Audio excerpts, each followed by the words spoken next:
When I was in my 20s, I saw my very first psychotherapy client. I was a PhD student in clinical psychology at Berkeley. She was a 26-year-old woman named Alex. Now, Alex walked into her first session wearing jeans and a big slouchy top, and she dropped onto the couch in my office and kicked off her flats and told me she was there to talk about guy problems. Now, when I heard this, I was so relieved. My classmate got an arsonist for her first client. And I got a 20-something who wanted to talk about boys. This I thought I could handle. But I didn't handle it. With the funny stories that Alex would bring to session, it was easy for me just to nod my head while we kicked the can down the road. 30's the new 20, Alex would say, and as far as I could tell, she was right. Work happened later, marriage happened later, kids happened later, even death happened later. 20-somethings like Alex and I had nothing but time. But before long, my supervisor pushed me to push Alex about her love life. I pushed back. I said, sure, she's dating down. She's sleeping with a knucklehead. But it's not like she's going to marry the guy.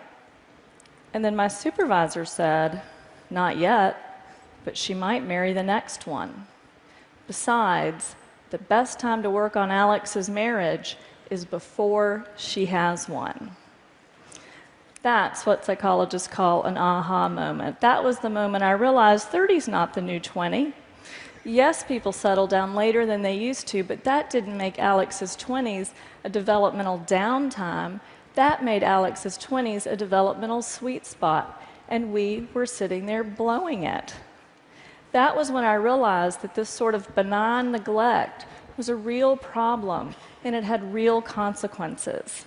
Not just for Alex and her love life, but for the careers and the families and the futures of 20-somethings everywhere. There are 50 million 20-somethings in the United States right now. We're talking about 15% of the population, or 100% if you consider that no one's getting through adulthood without going through their 20s first. Raise your hand if you're in your 20s. I really want to see some 20-somethings here. Oh, yay. Yeah, that's awesome. If you work with 20-somethings, you love a 20-something, you're losing sleep over 20-somethings, I want to see, okay, awesome. 20-somethings really matter. So I specialize in 20-somethings because I believe that every single one of those 50 million 20-somethings deserves to know what psychologists, sociologists, neurologists, and fertility specialists already know, that claiming your 20s is one of the simplest yet most transformative things you can do for work, for love, for your happiness, maybe even for the world. This is not my opinion. These are the facts. We know that 80% of life's most defining moments take place by age 35. That means that 8 out of 10 of the decisions and experiences and aha moments that make your life what it is will have happened by your mid-30s. People who are over 40, don't panic. This crowd is going to be fine, I think. We know that the first 10 years of a career has an exponential impact on how much money you're going to earn. We know that more than half of Americans are married or are living with or dating their future partner by 30. We know that the brain caps off its second and last growth spurt in your 20s as it rewires itself for adulthood, which means that whatever it is you want to change about yourself, now is the time to change it. We know that personality changes more during your 20s than at any other time in life. And we know that female fertility peaks at age 28, and things get tricky after age 35. So your 20s are the time to educate yourself about your body and your options. So when we think about child development, we all know that the first 5 years are a critical period for language and attachment in the brain. It's a time when your ordinary day-to-day life has an inordinate impact on who you will become. But what we hear less about is that there's such a thing as adult development, and our 20s are that critical period of adult development. But this isn't what 20-somethings are hearing. Newspapers talk about the changing timetable of adulthood. Researchers call the 20s an extended adolescence. Journalists coined silly nicknames for 20-somethings like Twixters and Cadults.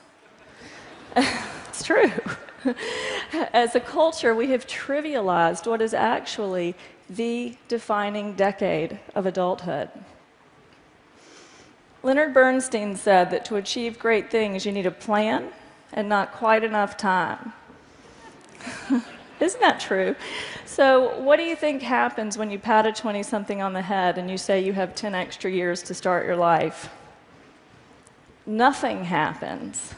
You have robbed that person of his urgency and ambition, and absolutely nothing happens. And then every day, smart, interesting 20-somethings like you, or like your sons and daughters, come into my office and say things like this. I know my boyfriend's no good for me, but this relationship doesn't count. I'm just killing time.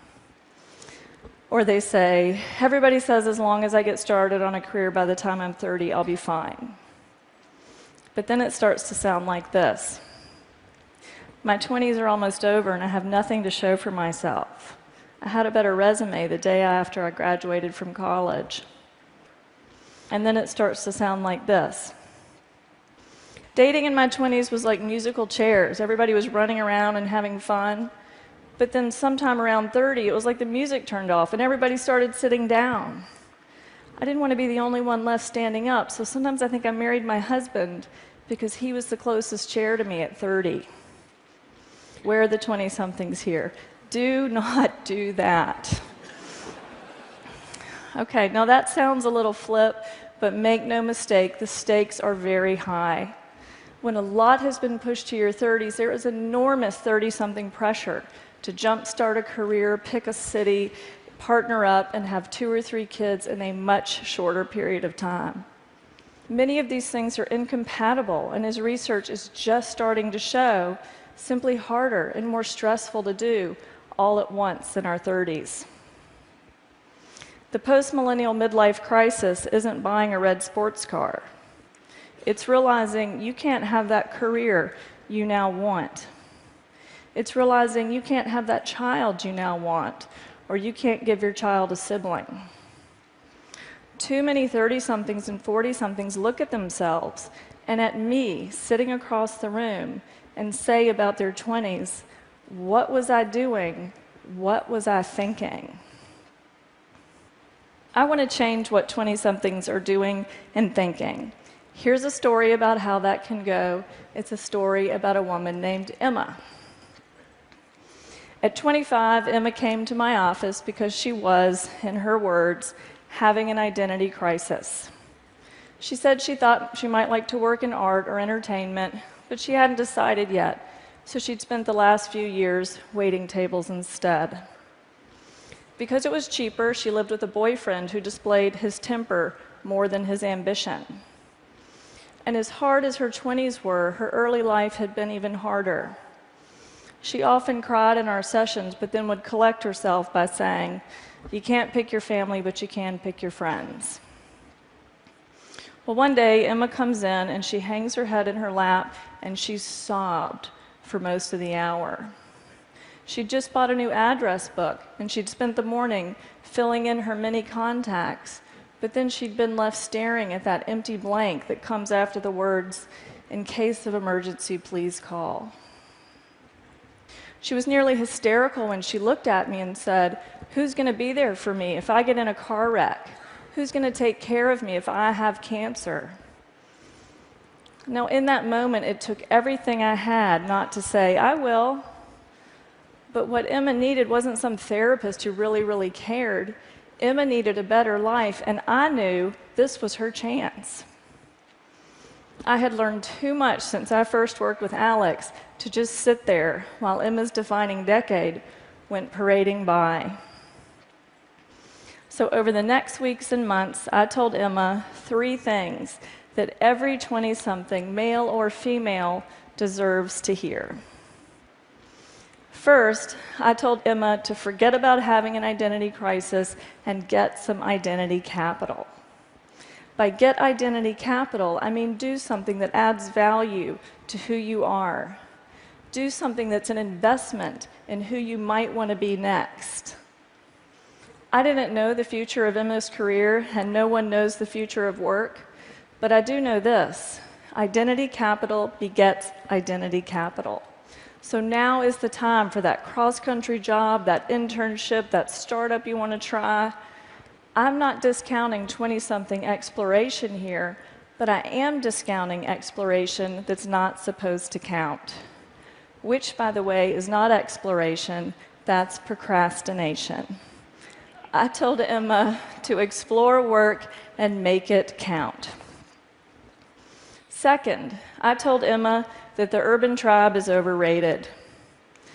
Best friends are great for giving rides to the airport, but 20-somethings who huddle together with like-minded peers limit who they know, what they know, how they think, how they speak, and where they work.